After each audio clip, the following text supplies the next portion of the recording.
Have you ever considered what really defines an Indian village beyond the picturesque imagery? Mm-hmm. Because what we found in these sources completely reshaped my own understanding of these communities. When you hear Indian village, what image immediately comes to mind? Is it like a picture of quiet simplicity, a self-sufficient haven, or something far more complex and intricately connected to the wider world? That's a great starting point.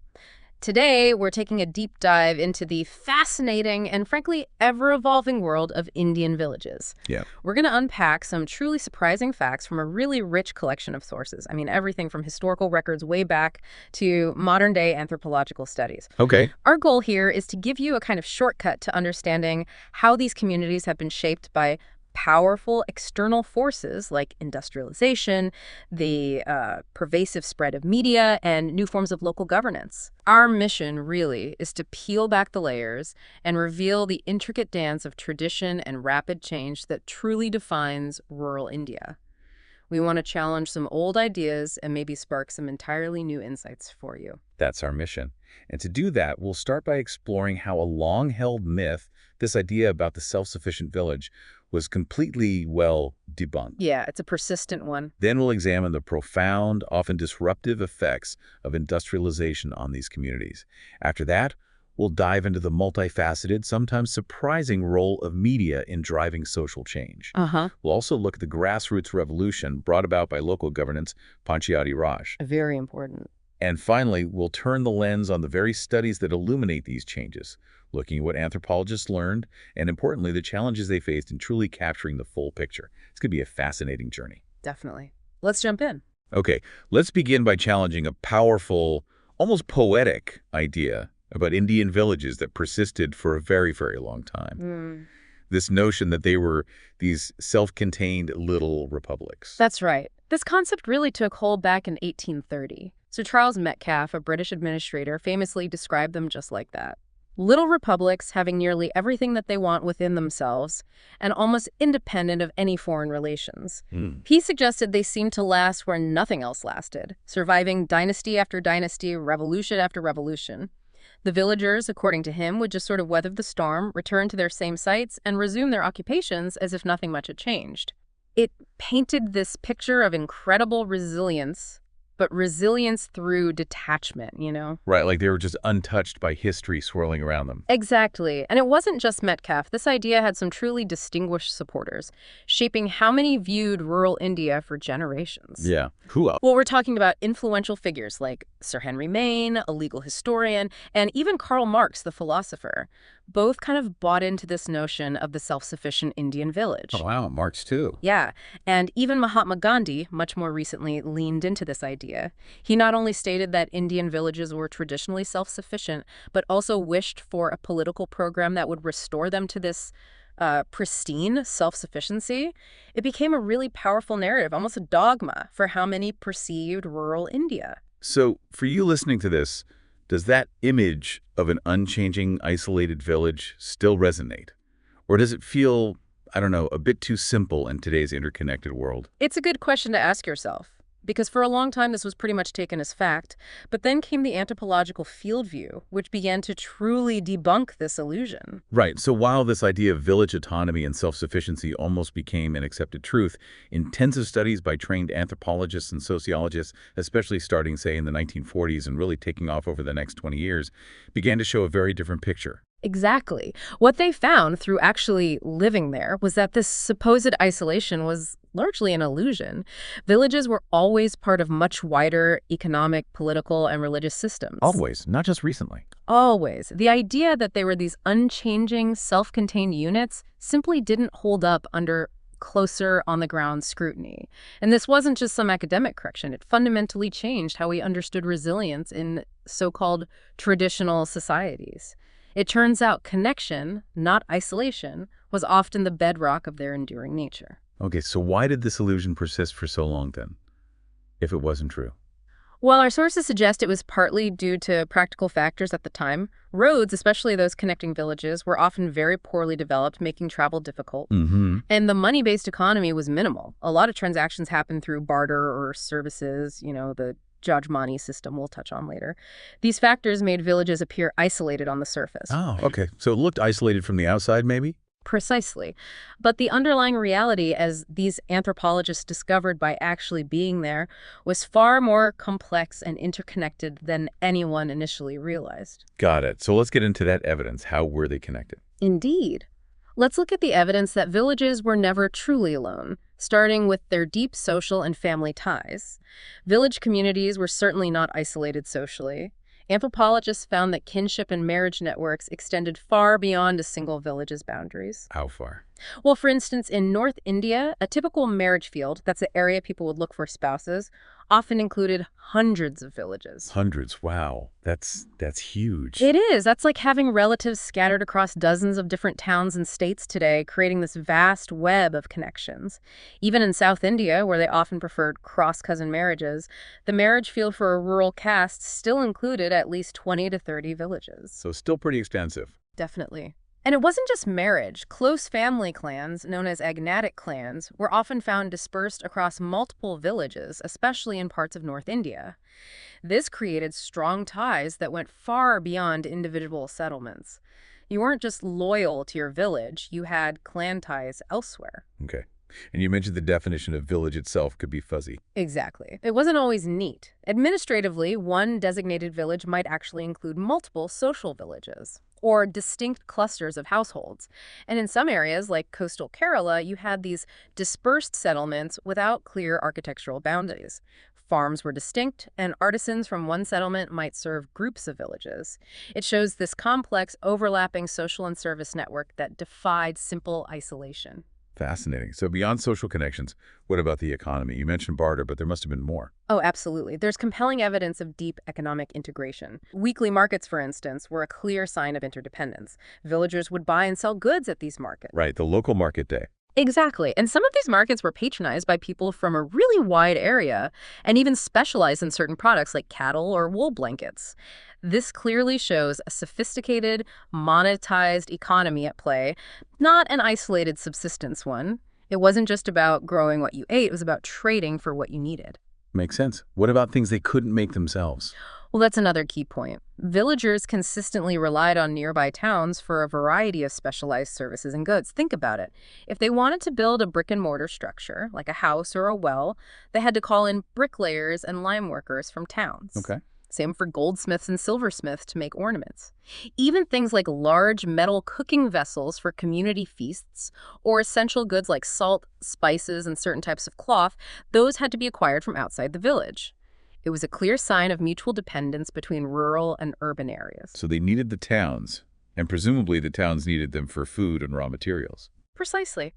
And this wasn't just local trade either. Long before modern globalization, Indian villages, especially in coastal regions like Gujarat and Kerala, were integrated into regional, national, and even international trade networks. International, really, back Yes. then. They weren't just supplying local markets, they were actively exporting agricultural produce like indigo, cotton, and wheat. And they supplied raw materials to urban artisans for finished goods like cotton textiles. Gujarat, for example, received opium from Malwa and sugar from Bengal through complex interregional trade routes that span vast distances. That's incredible. It shatters that little republic image completely. It really does. And a truly striking example of this global connection is the immediate impact of the American Civil War in the 1860s. How did that affect Indian villages? Well, when that conflict disrupted the supply of raw cotton to British factories in Lancashire, India stepped in, becoming a major raw cotton exporter. This brought significant, though maybe temporary, prosperity to Indian peasants in places like Gujarat and the central provinces. Wow. So they suddenly had more money. They did. And they used their new wealth in surprising ways. Some sources say they even bought silver to embed in their plows and bullock carts, a clear display of their newfound affluence. Silver in their plows. That's quite a statement. Isn't it? It directly illustrates how global events could deeply affect village economies, shattering any notion of isolation. It highlights how connected their daily lives were to distant global forces. Okay, so we've covered social and economic connections. But what about political and religious ties? Surely they weren't cut off from rulers or broader religious movements. Not at all. The idea that Indian villages were untouched by wider political structures is just as superficial. Village-level dominant castes and local chieftains were inherently part of a broader political pyramid. They were connected to regional kings and even distant emperors. Changes at higher levels, things like taxation, military conscription, directly impacted life in the villages. Can you give an example? A great example is the rise of the Patidars in Gujarat. Before the 13th century Muslim conquest, Rajputs were the dominant caste there. But when the Muslim conquerors removed the sovereign king, many Rajput chieftains fought back fiercely for centuries. Okay. In central Gujarat, where Muslim power was centered, it's estimated that 3/4 of Rajput land was actually confiscated over time. This decline in Rajput power and wealth created an opening for other groups. And the Patidars stepped in. Exactly. The Patidars, a major peasant caste of central Gujarat, seized this opportunity. They rose in wealth by becoming major exporters of agricultural goods like indigo and cotton, and by supplying raw materials to urban artisans. Over time, they acquired political power, becoming principal supporters of the Marathas during their campaigns in Gujarat. So economic success translated into political power. Yes, and eventually, even higher ritual status. They gradually asserted a higher ritual status over Rajputs, refusing to accept water or cooked food from them. It shows this dynamic interplay between local, regional, and even religious power that completely transformed their social standing and historical narrative. It wasn't static at all. Fascinating. And religion itself connected them, too. Absolutely. Beyond the political, there's the pervasive influence of religion. Pilgrimages to sacred sites across India connected people from different regions. And the teachings of Brahmin priests, often delivered through captivating storytelling sessions known as harikatha, where they'd explain stories from epics like the Ramayana or Mahabharata, connected villagers to a wider, all-India religious identity. And this led to that Sanskritization idea. Right. This process, Sanskritization, where lower castes adopted the practices and rituals of higher castes, was partly driven by this connection. They were striving for upward social mobility and further integrating themselves into a larger religious framework that spanned the entire subcontinent. So if we bring all this together, the social ties, the trade, the politics, the religion, the long-held idea of a simple, unchanging, isolated indie village is clearly a myth. It really is. Our sources consistently show that these communities were always part of a much bigger, more interconnected world, profoundly influenced by forces from outside. This understanding fundamentally changes how we view traditional societies, doesn't it? Mm-hmm. Or even how we think about our own local communities today.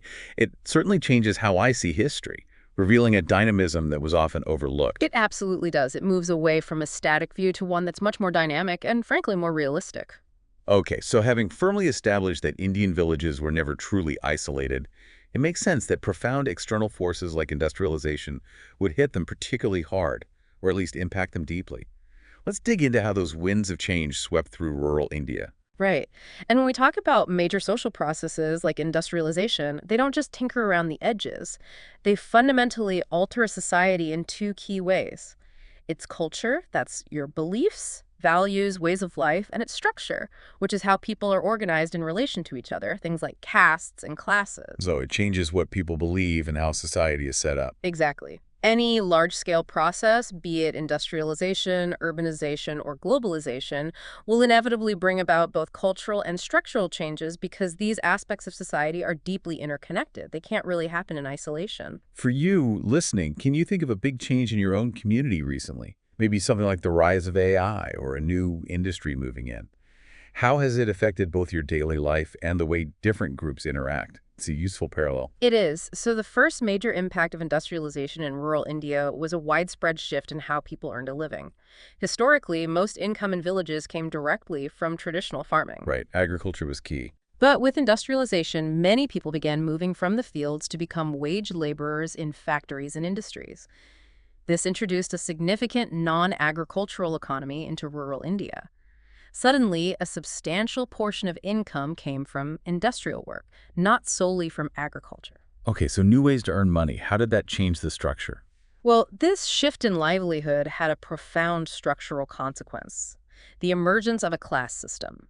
Industrialization introduced a new way of categorizing people, not just by their birth caste, but based on their income and their role in production. Are you an owner or a worker? So like labor versus capital. Pretty much. This new class system often overshadowed or cut across traditional caste distinctions. Society began to polarize into these two main groups: The labor class, those who work for wages, and the capitalist class, those who own the means of production, like factories. And this new division must have led to new kinds of organization. Absolutely. It led directly to the creation of powerful labor unions that united workers regardless of their caste, religion, or region. Their shared occupation and class interests became a really powerful unifying force. It showed that economic realities could actually transcend deeply ingrained social differences. Can you give an example? A classic example is Jamshedpur, often called Tata Nagar in Jharkhand. This is originally a rural tribal area, but with the entry of big industries, labor unions emerged where people from different tribes, castes, and religions came together united against the factory owners, the capitalist class.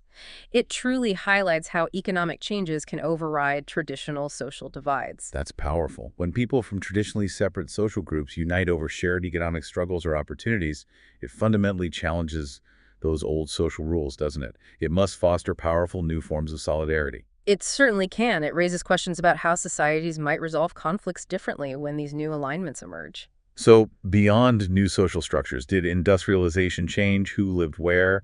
Migration. Oh, definitely. Industrialization also spurred significant changes in demographics and migration patterns. People began moving out of villages in increasing numbers, looking for better and more regular jobs. Where do they go? Cities? Often, yes. This migration frequently took two forms. It could be seasonal, maybe during agricultural lean periods where individuals would seek alternative income in urban centers, or it could be the more permanent migration of a section of the family, usually the male members, to the city for consistent income, sending money back home remittances. Right. And if the men left, what happened back in the village? Well, when men migrated, women were frequently left behind to manage the land and agriculture. This led to a noticeable feminization of agriculture. So more women running the farms. Yes.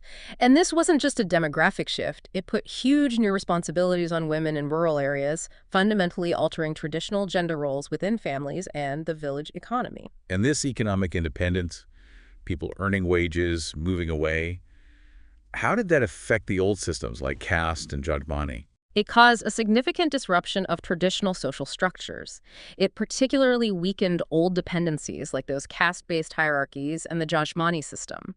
Remember, that's the traditional setup where different castes provided specific services in exchange for grain or land use. Right, the interdependence, but maybe unequal interdependence. Exactly. Industrial wages meant people were no longer solely dependent on the landowning castes for their livelihood. They had an alternative. And that must have shifted power dynamics. Immensely. This newfound economic independence fueled the rise of Dalit and other backward class OBC activism and their increased presence in rural politics. They were no longer bound by old dependencies and could pursue their interests much more independently.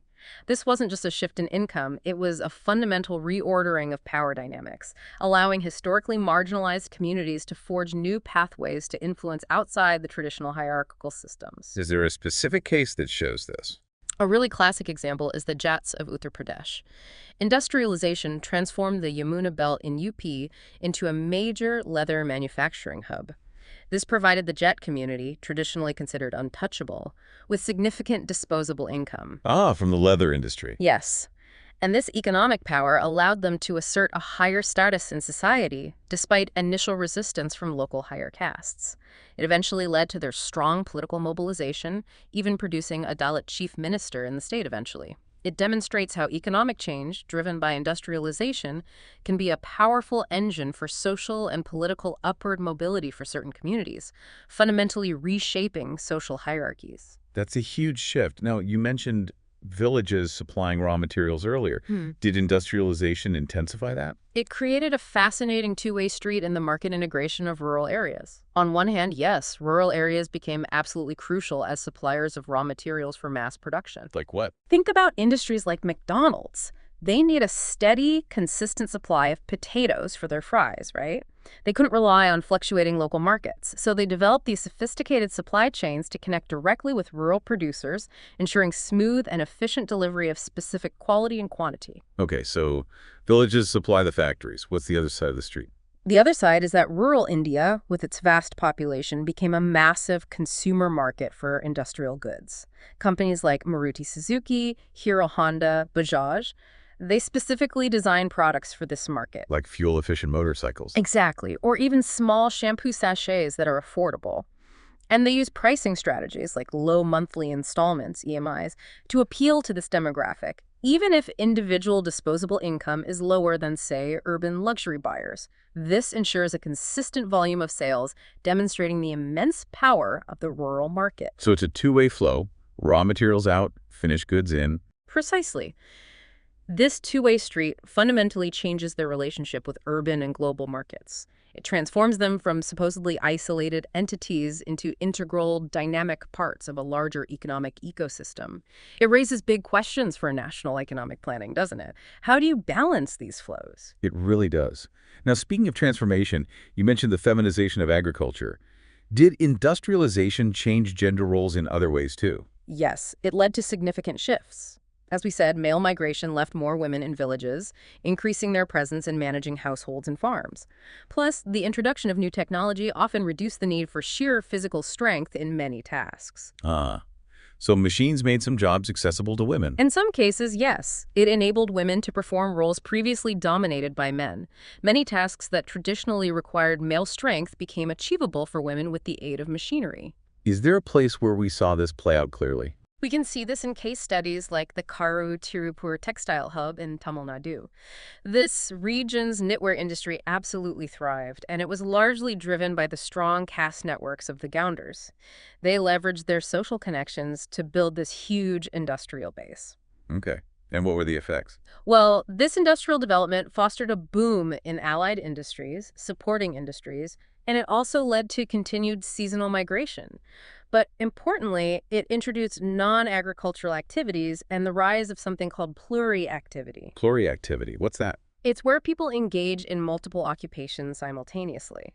For example, in places like Samalkand, a small town between Delhi and Panipat, landowners might also work shifts in nearby Nestle plants or distilleries.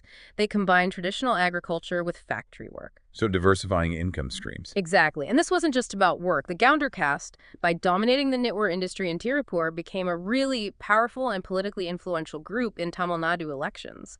They even played a decisive role in state politics sometimes. Wow.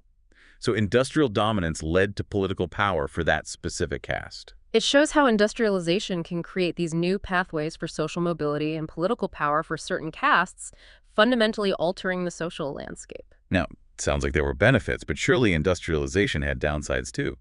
Exploitation. Loss. Absolutely. It's crucial to acknowledge that not all impacts were positive. In many cases, it led to exploitation, the taking away of land alienation, and the marginalization of rural communities. Can you give an example of that? A stark example is the Hesdeo forest in Chhattisgarh. This forest, often called the lungs of central India, is home to about 10,000 tribal people, including some particularly vulnerable tribal groups, PPTGs and Gons. What happened there? Despite being critical to the environment and indigenous livelihoods, large parts of this forest were allocated for coal mining. Our sources detail that even when compensation was provided, the displaced tribal communities, often lacking alternative skills or financial knowledge, frequently fell into what's called intergenerational poverty. Oh, wow. So the money didn't necessarily help long term. Often not. And this outcome is sometimes described by anthropologists using a very strong term: ethnocide. Ethnocide. Yes, the destruction of a community's culture and way of life, going beyond just physical displacement. It's the loss of their entire world. It's devastating. Are there other examples? Another one often cited is the construction of the Koyna Dam for hydroelectric power. It similarly led to displacement and negative impacts.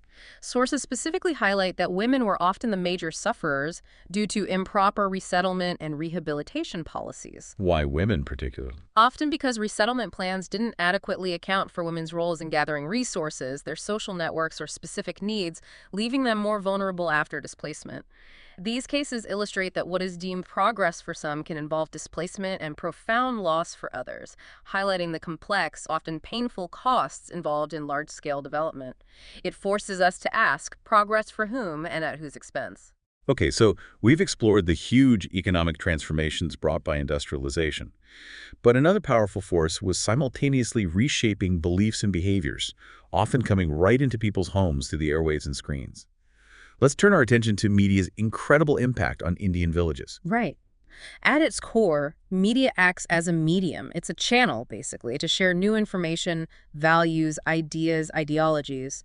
And this sharing, in turn, can dramatically change people's behavior, their attitudes, and the very fabric of society. And in India, this impact has been profound. You mentioned we can see it in phases. Yes, we can understand this influence through three distinct historical phases, each with its own approach and focus. The first phase, starting from post-independence up to around the 1970s, was all about what we call development communication. Development communication, what was the goal? In this early phase of independent India, media was primarily used as a government strategy to foster rapid socio-economic development. The main mode was radio, specifically Akashvani, All India Radio. Okay, government radio. Yes. It broadcasted mostly one-sided messages in various regional languages.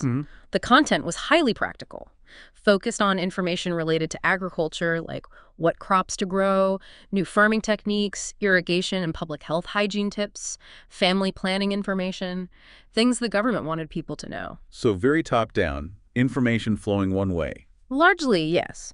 It was efficient for disseminating information quickly across a vast country, but perhaps offered less opportunity for two-way dialogue or direct feedback from the communities it aimed to help. Okay, what came next? Phase 2. Then came phase 2, starting roughly in the 1980s, which we call social learning.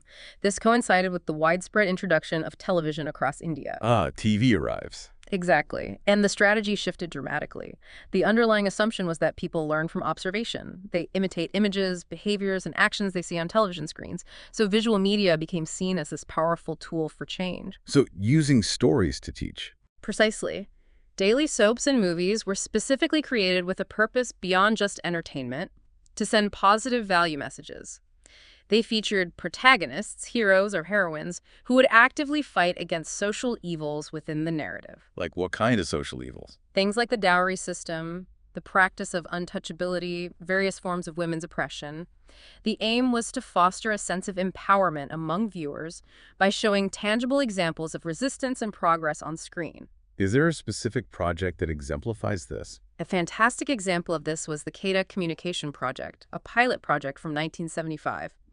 This was a really interesting collaboration between Doordarshan, India's public broadcaster, and ISRO, the space agency. ISRO. The space agency was involved in village TV. Yes, because they handled the satellite transmission. They distributed over 600 TV sets in 445 villages in the Caste district of Gujarat. And crucially, the programs were broadcast in the local dialect, Charodari Gujarati, making them highly accessible. The aim was both economic development and social change. What kind of program? Well, for instance, a program called Chatur Mota directly addressed the issue of dowry and promoted widow remarriage. Another program, Have Na Sahiva Pap, which means Now Sins Won't Be Tolerated, created awareness about the exploitation of Harijans, or Dalits. And did it work? What was the impact? The impact was significant, according to the studies. Attendance at these community TV centers increased dramatically. People started questioning social atrocities more openly. The project also promoted self-dependency and entrepreneurship, helping Kedah become a key center for India's white revolution and dairy development. It even won a UNESCO award for rural communication in 1984. Wow, that's impressive. It makes me wonder about the psychological impact, How powerful do you think seeing these positive role models on screen can be in changing real-life attitudes and behaviors? Can you think of a modern equivalent, maybe? It's a powerful mechanism, which leads us nicely into phase 3, social marketing, which really took off post-2000. Okay, social marketing. What defines this phase? This phase began with the explosion of multiple private media channels and, of course, the internet. People now have myriad choices in values and information. Media isn't just broadcasting, it's actively marketing certain values to appeal to audiences, often using sophisticated advertising and communication techniques. And the communication changes too. Yes, crucially. Unlike the previous phases, communication is now much more bidirectional, two-way. Media targets individuals and groups who can benefit from behavioral change, sure, but it also reaches policymakers who can implement broader changes. And people can talk back. Through the internet? Largely, yes. This shift is thanks in huge part to the journalist in every pocket phenomenon. The widespread availability of smartphones and cheap internet, especially thanks to companies like Jio dramatically lowering data costs, has turned almost everyone in India into a potential journalist. Right. You see something, you record it, you post it. Exactly. If you see a problem, bad roads, a corrupt official, Anything, you can record it, post it online, and if it gains traction, it can go viral, putting immense pressure on authorities to act. This creates a direct feedback loop and a new level of accountability that simply wasn't possible before. It really democratizes the ability to report and influence public discourse. Have we seen big campaigns use this effectively? Definitely. We've seen powerful social marketing campaigns leveraging these new dynamics. Take Swash Bharat, the Clean India campaign. One awareness message used a pretty shocking, thought-provoking question, basically, about unknowingly consuming your own excreta due to open defecation. Oof. Yeah, that's direct. Very direct. The aim was to encourage the use of toilets and challenge deeply ingrained traditional mindsets about open defecation by making the health consequences visceral. Another example was the Selfie with Daughter campaign. Oh, I remember that one. Right. It encouraged parents, especially fathers, to celebrate their daughters by posting selfies with them. It aimed to reduce the stigma sometimes associated with having a girl child and challenge patriarchal attitudes. It cleverly tapped into a kind of fear of missing out, or FOMO, dynamic, making it desirable and socially positive to participate and share pride in having daughters. So using social trends for social good. In a way, yes. And this immediate direct communication channel between citizens and authorities fundamentally changes the landscape of social change and political accountability. It makes it harder for problems to remain hidden or ignored, often demanding a quicker response from governing bodies. So looking at the broader picture, what are some of the general impacts media has had on village life? Well, there are broad cultural shifts. Media has profoundly influenced fashion, taste, consumption patterns. Think of how a Bollywood star like Salman Khan's hairstyle or a specific bracelet he wears becomes a huge trend, even in remote villages, all driven by TV and film exposure. Yeah, you see that everywhere. It's even affected language, leading to the rise of Hinglish, this blend of Hindi and English, reflecting a cultural fusion driven by media consumption. What about awareness? Media also significantly increases awareness about issues national, state, local. It connects villagers to broader national politics and economics. What happens in Delhi or Mumbai, whether it's a new policy or a natural disaster, feels more immediate and relevant, sparking discussions about shared challenges and opportunities. And education.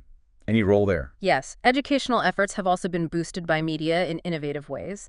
There are channels like DD Kisan, specifically for farmers, educating them on new crop varieties, agricultural practices, market prices, providing vital information for their livelihoods. Okay. And then there's the Mobile Academy initiative. This was an ingenious program that trained ASHA health workers, those are the accredited social health activists who work in villages, through phone-based lectures and quizzes. On their phones. They could just dial a number, listen to pre-recorded lessons on maternal health, childcare, etc., and then answer multiple-choice questions using their phone keypad to get certified and enhance their skills.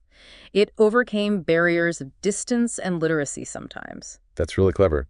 What about aspirations? Does media change what people want out of life? Perhaps most profoundly, yes. Exposure to media has dramatically raised people's aspirations beyond traditional village life. We see this leading to an increase in rural international migration. International, not just Indian cities. Increasingly, people from villages now prefer jobs in places like Dubai, Oman, or Canada over maybe Mumbai or Delhi. This directly challenges the old culture of poverty idea, the concept that low aspirations keep people poor. Media inspires desires for a more luxurious life, a different kind of life. It even influences women's aspirations, sometimes towards marriage to foreigners, for increased mobility and perceived better living standards. That's a huge shift in mindset. But surely there's a downside to all this media exposure, unintended consequences. Oh, absolutely. There's a complex side, too. One major issue researchers point to is the aspiration-opportunity gap. Meaning when media creates these high aspirations, but they aren't matched by equal opportunities or the necessary skills in reality, it can unfortunately lead to serious problems like increased crime. What kind of crime? We see this ranging from simple theft, maybe stealing an expensive smartphone seen in ads, to much more heinous crimes. There was a tragic case mentioned in Lucknow where a delivery agent was allegedly killed for his mobile phone. The desire, fueled perhaps by media images, outstripped the legitimate means. That's disturbing. What are the downsides? Another complex impact revolves around the discussion about the commodification of women. The intense debate around item songs in Bollywood movies is a key example. Right, the song and dance numbers, often with female performers in revealing clothes. Exactly. It highlights how media can contribute to the objectification of women. While some argue it represents female empowerment, freedom of expression in societies with strong traditional value systems, it can be viewed as a moral threat. This creates a cultural conflict that some sources suggest can increase the chances of violence or lead to women being seen merely as sex objects. It's a very contested area. A real clash of values. Yes. And the sheer abundance of information and multiple ideologies available online can also create confusion and what some sources describe as a moral vacuum. A moral vacuum. How so? With so many competing ideas and lifestyles presented online, people might choose what is conveniently moral to them from this vast digital landscape. This could potentially lead to a breakdown of shared ethical frameworks within a community. And what about fake news? Misinformation. That's a huge one, of course.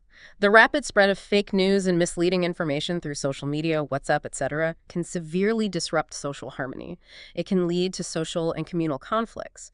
For instance, the Shamli riots in 2013 were reportedly fueled, at least in part, by fake information about beef consumption being spread rapidly through these channels. So media is this double-edged sword, incredible potential for connection and progress, but also significant risks. Precisely. These are profound transformations that come with both immense potential and significant challenges, forcing communities and individuals to navigate a really complex new information landscape. How do we, as informed citizens, harness its power for good while guarding against its potential for harm? That's the big question. It really is. Now, beyond these broad impacts, do we have specific examples of media being used right at the grassroots level, like local media? Yes, absolutely. We have some incredible case studies of what's called ethnic media and grassroots activism. Take Bulto Radio, which is officially known as CGNet Swara in Chhattisgarh. Bulto, like Bluetooth. Exactly. It's a local, sort of distorted term for Bluetooth. Tribal communities there used basic Bluetooth-enabled mobile phones to record voice messages about pressing local problems, things like water scarcity, maybe a local school not opening on time. Okay, so they record their problems. Then what? They'd then share these audio messages via Bluetooth, phone to phone, creating a network. Eventually, these messages would reach local political agents, journalists, or authorities. This informal network became so effective that it eventually gained recognition and even became an official communication mechanism in some areas. Madhya Pradesh is apparently adopting similar systems now. Wow, using basic tech for powerful communication. It's brilliant.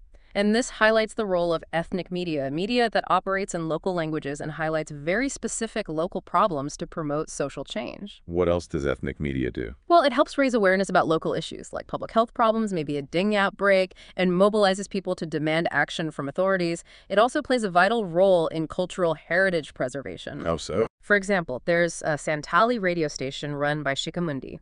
It broadcasts content like folk songs and stories entirely in the Santali language, actively promoting its development and helping prevent its extinction. Languages are often seen as repositories of culture, right? So their loss means a loss of heritage. Ethnic media fights against that. That's incredibly important. Any other examples? Sure. Local newspapers like Lokmat in Marathi or Khabar Lahariya in the Bundelkhand region, these foster a strong sense of regional identity and solidarity. They focus on local issues, agriculture, infrastructure problems, illegal mining. By reporting on these matters, they shape public and political opinion within their regions. And can this local media tackle specific social problems? Definitely. It plays a vital role in challenging social evils. During COVID-19, for instance, in the tribal-dominated Sarguja district bordering MP and Chhattisgarh, there was a lot of vaccine hesitancy fueled by misinformation. Like what? Rumors that the vaccine causes impotence, things like that. So a tribal activist named Gangar Pankara used traditional folk songs and dramas, cultural forms people trusted, to counter this misinformation and encourage vaccination. His district ended up having one of India's best vaccination coverages. Using culture to fight misinformation? Clever. Very. Similarly, Alphas Mewat, a community radio station in Haryana, ran a program called Ek Kis Din Ek Kis Batin, 21 days, 21 things to talk about. This was during COVID. They aimed to clarify misconceptions and debunk religious myths from both Hinduism and Islam about the disease, all in the local language. It was really effective in spreading clear, factual information. So community radio, local papers. What about digital activism? That's huge too now. There's Dalit Camera on YouTube, for instance. This channel documents issues faced specifically by Dalits: discrimination, violence, access issues, and forwards these documented cases to relevant authorities. Reports say it's led to positive changes in many cases simply by giving a voice and evidence to those often unheard. Bringing visibility. Exactly. There's also video volunteers, an NGO with a YouTube channel that documents tribal problems, mining impacts, land alienation, forest rights violations, bringing these critical issues to wider attention. And you mentioned P. Sainath earlier. Yes, the People's Archive of Rural India, or PRI, founded by P. Sainath, a renowned rural journalist. Yeah. This initiative is crucial because it highlights major problems in rural India, not just as isolated incidents, but as parts of larger systemic processes. Right, connecting the dots. Precisely. His provocative book, Everybody Loves a Good Drought, or Tisri Faisal, The Third Crop, in Hindi makes a powerful argument. He suggests that calamities like droughts are sometimes perversely loved by certain people in bureaucracy or private companies. Love of power. Because a declared disaster triggers the release of huge amounts of funds for restoration and relief. Sainath argues this becomes like a bonus crop for some, an opportunity for profit and corruption, rather than purely aid. That's a really cynical, but perhaps realistic take. Really makes you think, doesn't it? What other seemingly natural disasters or problems might be benefiting certain hidden interests in society? What does this say about the importance of deep investigative journalism, especially in rural areas? It underscores its absolute necessity. Now, let's explore another truly revolutionary force in Indian villages: the changes in governance. Specifically, the grassroots revolution brought about by Panchayati Raj. Yes, this is fundamental. After India's 73rd Constitutional Amendment Act in the early 90s, Panchayati Raj institutions, or PRIs, local self-government bodies, became mandatory across the country. This brought democracy and decision-making power much, much closer to the village level. So power shifting downwards. Exactly. And this shift has profound implications. Instead of a purely top-down approach where plans are made in distant state capitals or Delhi, planning can now, theoretically at least, be done based directly on local needs. What does that mean in practice? It means generating jobs and economic growth specifically tailored to what villagers actually require. It could be a check dam, a local road, improving the school things decided locally. This aims to make development far more relevant and effective on the ground. And it also changes the political landscape. Immensely. Villages have become crucial training grounds, or merceries as some call them, for future political leaders. Many national and state-level figures began their careers as a local sarpanch, the village head, or a member of the panchayat.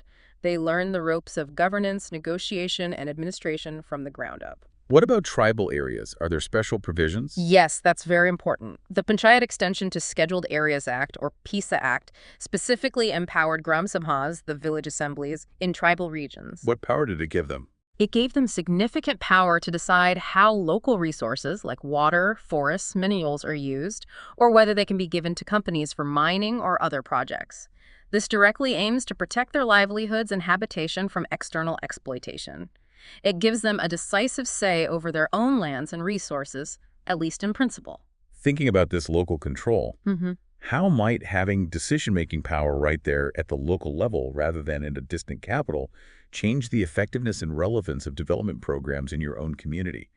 It really feels like it puts power into the hands of the people who know their needs best. That's the core idea. And a truly significant step within this grassroots governance has been the empowerment of women. How so? Through reservations? Yes. A mandatory minimum of 33%, one-third of seats in PRIs nationwide are reserved for women. And some states, like Bihar, have actually gone further, up to 50%. This reservation has had widespread, though complex, effects. Complex how? Like the proxy issue? Well, yes. There have certainly been cases, especially early on, where women might initially serve as proxy representatives for their husbands or other male relatives, the so-called sarpanch padi phenomenon. Right. However, many studies show that over time, many women who enter politics this way genuinely become empowered. Our sources detail that they've gained self-confidence, a stronger voice in public and private spheres, and a much greater understanding of their rights and the political process. And has this led to actual improvements for women? The evidence suggests, yes, in many areas. This increased representation has often led to tangible improvements.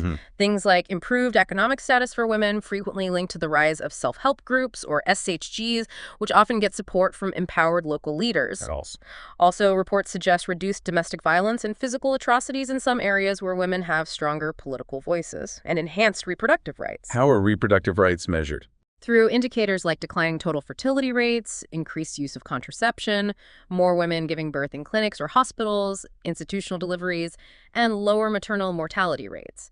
These often improve when women have more say in local governance and resource allocation for health. Any other positive health indicators? Better overall health indicators are often cited too, including increased life expectancy and reduced malnutrition among women and children. Can you share an example of a woman leader making a difference? A moving example mentioned in the sources is Suneri Devi from Rajasthan.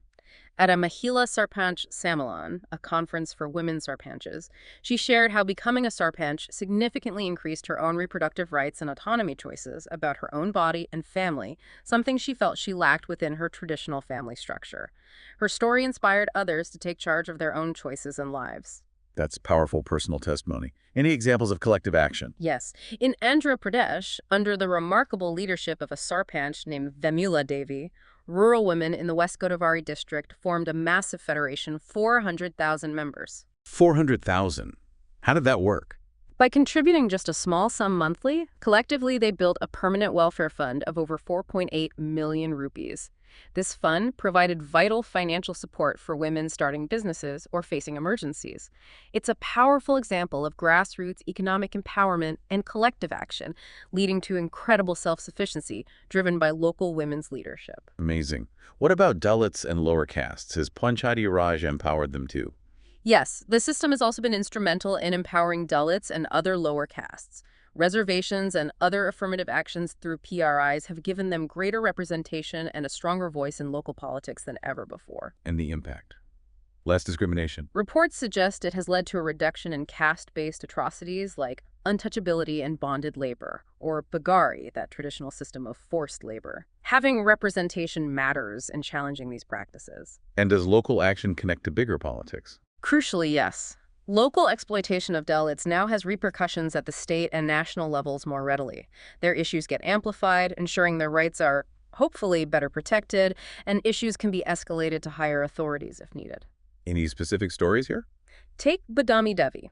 She became the first Dalit and the first Dalit female sarpanch of her village, Purvas Kalan, in Madhya Pradesh, back in 2014. She achieved a major symbolic victory by hoisting the tricolor flag on Independence Day, an act traditionally denied to her community by upper castes. A hugely symbolic act. Did she achieve practical things too? Yes. She also successfully fought against upper caste opposition to open a middle school right in the Harijan or Dalit settlement, providing vital educational access for children who might not otherwise have had it. Incredible courage. Any other examples of tackling really tough situations? Then there are Tilya Devi and Amrika Devi in Bihar.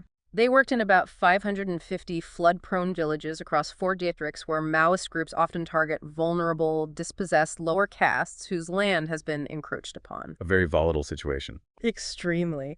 Tilya Devi herself, a Dalit sarpanch from the incredibly marginalized Musahar community, who historically were so poor they sometimes had to resort to eating rats, and Amarika Devi formed organizations that successfully prevented the spread of Maoist ideology in their areas. How did they manage that?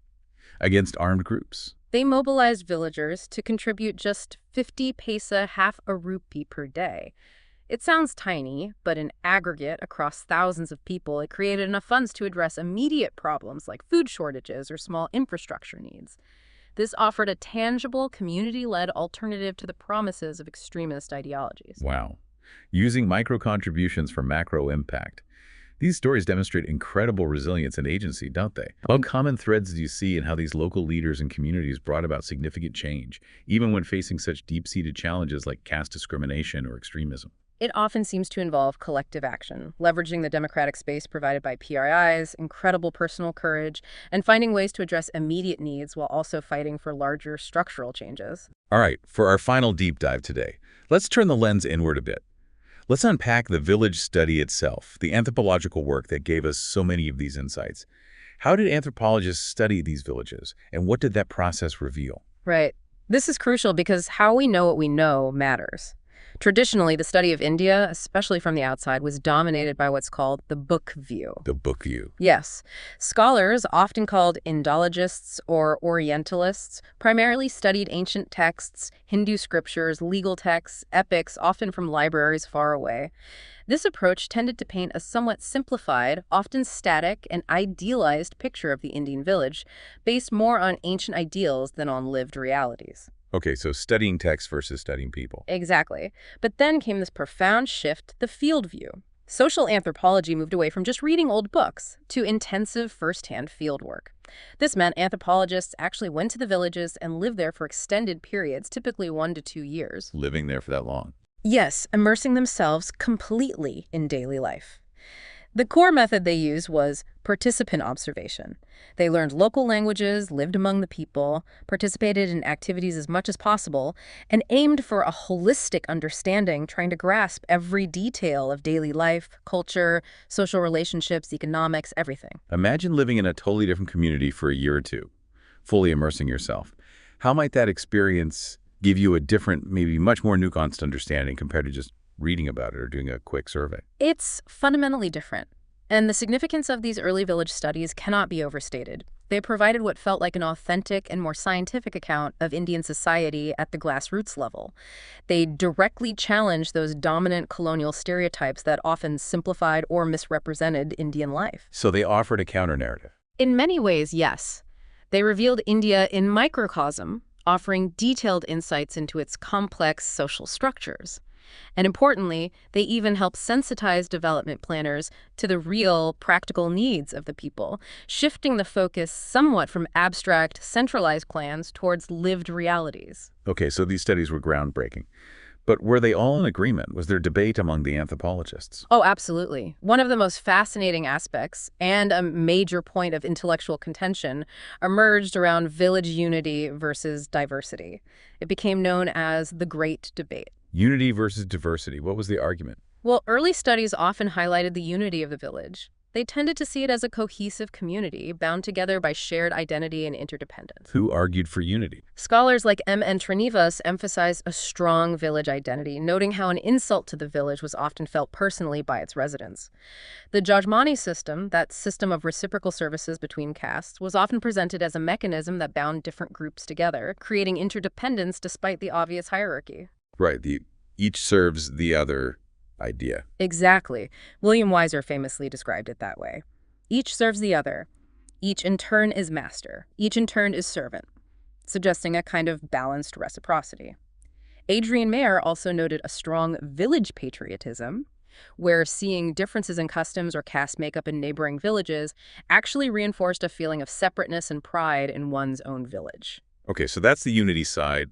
What was the counter-argument? Well, later research and more critical perspectives began to strongly challenge this view, revealing deep-seated internal divisions and conflicts. Critics argued against this emphasis on unity. Who were the main critics? Figures like Louis Dumont and D.F. Pocock argued that the caste system, by its very nature, created permanent inequality and hierarchy, not true community solidarity. They also pointed out that caste ties often extended far beyond a single village. Your loyalty might be stronger to your caste members in other villages than to different castes within your own village. So village boundaries weren't the only important ones. Not at all. André Bataille, another prominent sociologist, found that while villages might be physical units, they weren't always socially unified. Sure, economic interdependence existed, but that didn't necessarily mean social cohesion or shared values across all groups. What about power imbalances? That was key. Oscar Lewis showed how the caste system actually weakened village solidarity by creating separate living quarters, mahallas, for different castes, and fostering distinct, often unequal interests.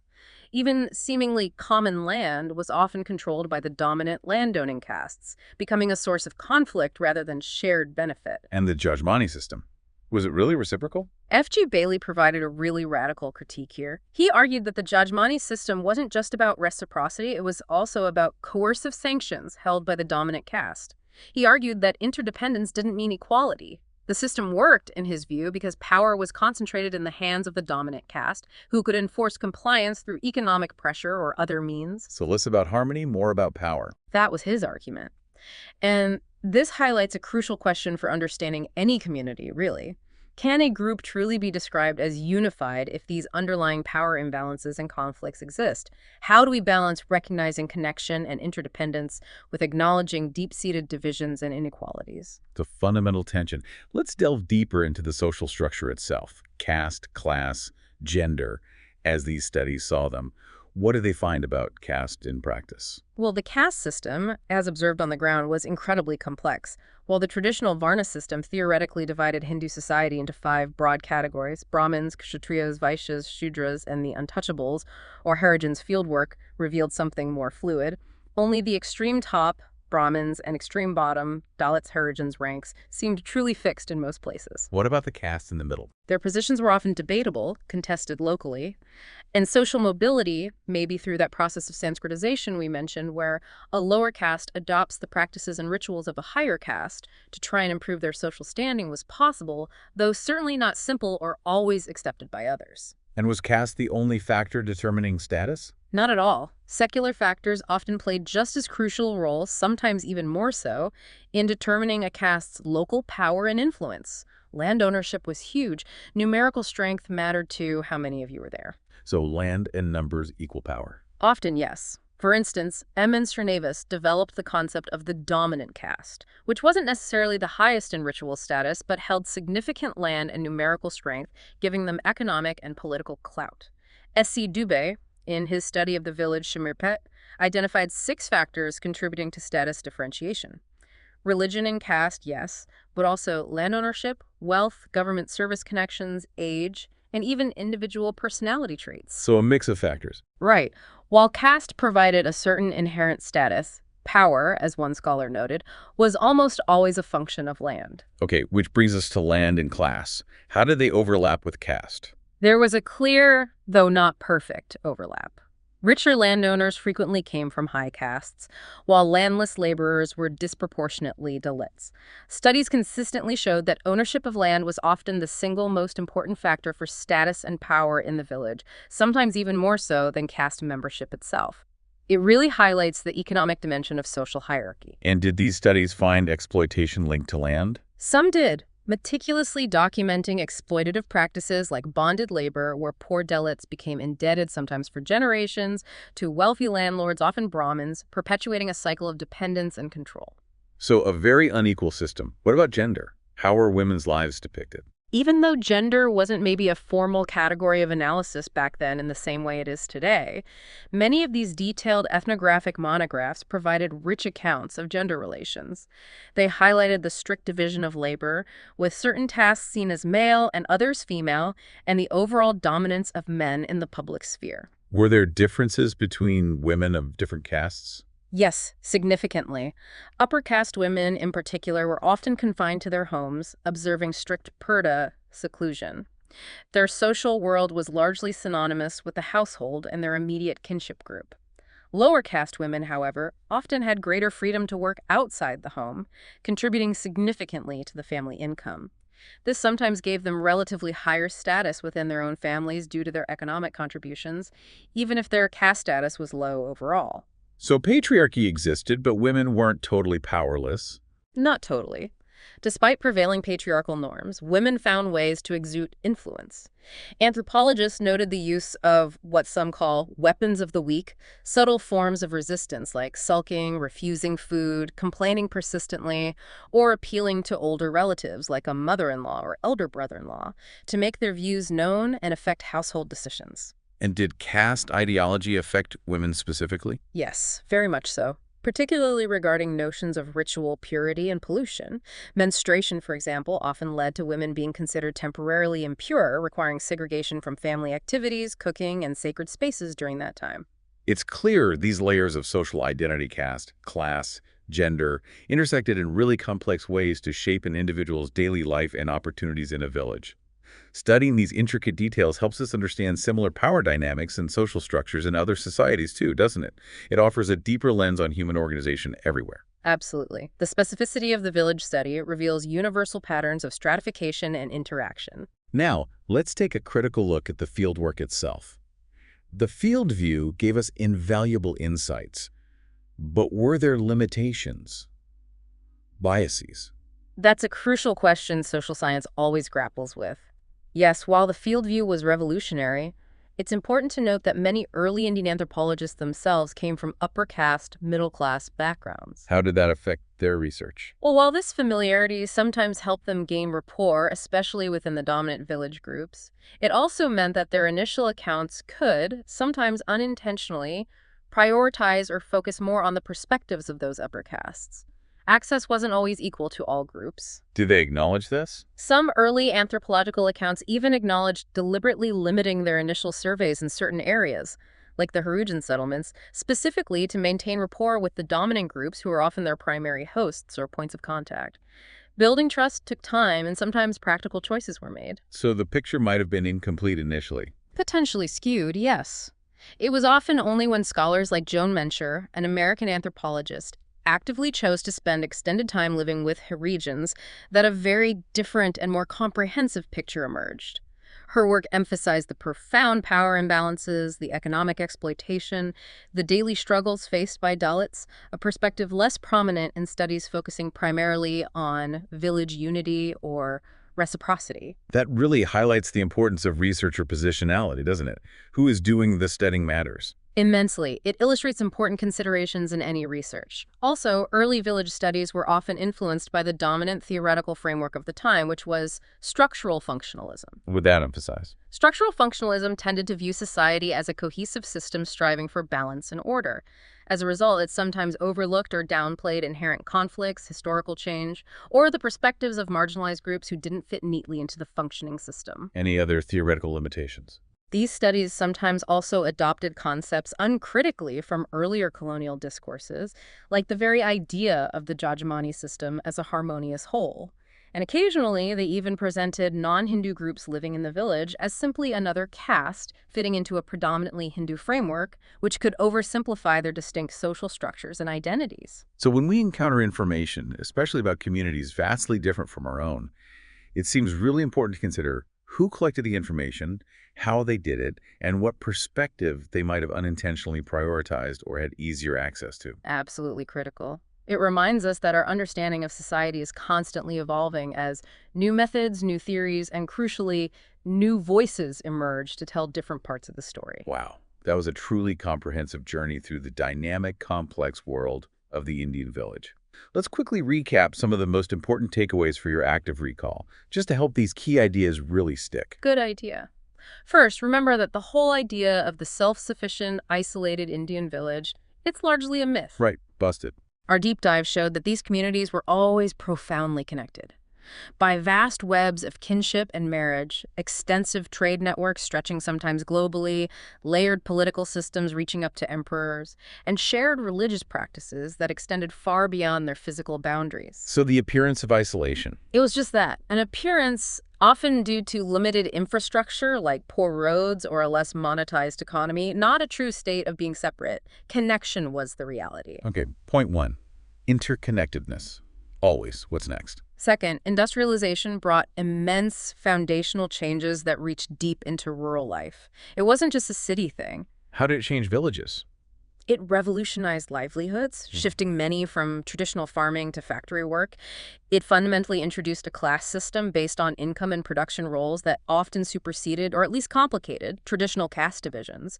It sparked significant migration, changing village demographic. And it empowered some groups. Yes, it opened new pathways for social mobility for groups like Dalits and OBCs who gained economic independence. However, we also saw its darker side. It often led to situations of exploitation, land alienation, and, in the most tragic cases, what sources call ethnocide, the destruction of a community's culture for certain marginalized communities displaced by projects. Progress for some, loss for others. Got it. Industrialization. Yeah. Huge impact, both positive and negative. Third takeaway. Third, we explored media's fascinating evolution and its transformative power in Indian villages. Remember the phases. Yeah, development communication first, then social learning with TV, then social marketing with the internet and smartphones. Exactly. It began as a one-way government broadcast, then moved to observational learning via television, and finally to today's two-way competitive landscape where everyone with a smartphone can effectively be a journalist. And the effects. Media has dramatically raised aspirations and increased awareness of the wider world. But it also carries significant risks: that aspiration-opportunity gap, potentially leading to crime, debates about commodification, moral confusion, and crucially, the rapid spread of misinformation that can lead to real social disharmony. A double-edged sword. Okay. Media. Powerful, evolving, complex. What's number 4? Fourth, the grassroots revolution brought about by Panchayat Raj has truly decentralized power, fundamentally shifting governance in India, at least on paper, especially after the 73rd Amendment made local self-governance mandatory. Leading to more local planning. Ideally, yes, leading to more effective, need-based planning directly tailored to villagers' requirements. And most importantly, our sources highlight how it has significantly empowered women and lower caste by providing reserved seats and a platform. This has given them a greater voice, led to improvements in rights and better living conditions through the inspiring local leadership we discussed. Right, the examples of women sarpanchs and Dalit leaders were powerful. Okay, final recap point. And finally, our look at the anthropological studies themselves gave us crucial insights into how we understand society.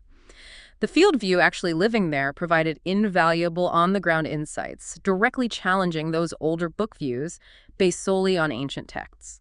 But it wasn't perfect. No method is. This critical examination also taught us about the complexities of research itself, including how initial observations might unintentionally prioritize certain perspectives due to the researcher's background or access. It really underscores the vital need for diverse perspectives, diverse researchers, to gain a truly comprehensive understanding of any society. Excellent recap. So, as we've journeyed through this dynamic landscape of Indian villages, it's crystal clear they are anything but static, anything but simple. How might understanding their complex past and present transformations help us think more critically, maybe, about rural communities in other parts of the world, or even the hidden connections and evolving structures in our own local lives? That's the question to ponder. So the Indian village, far from being that static, isolated little republic, is really a powerful microcosm. It reflects global forces clashing and merging with incredible local resilience, constantly adapting and reshaping itself. It really makes you wonder, what else might we be overlooking in our own modern world that's actually deeply interconnected in surprising, often hidden ways? Keep asking questions, keep looking deeper, and remember that every community, no matter how seemingly small or traditional it looks from the outside, holds a whole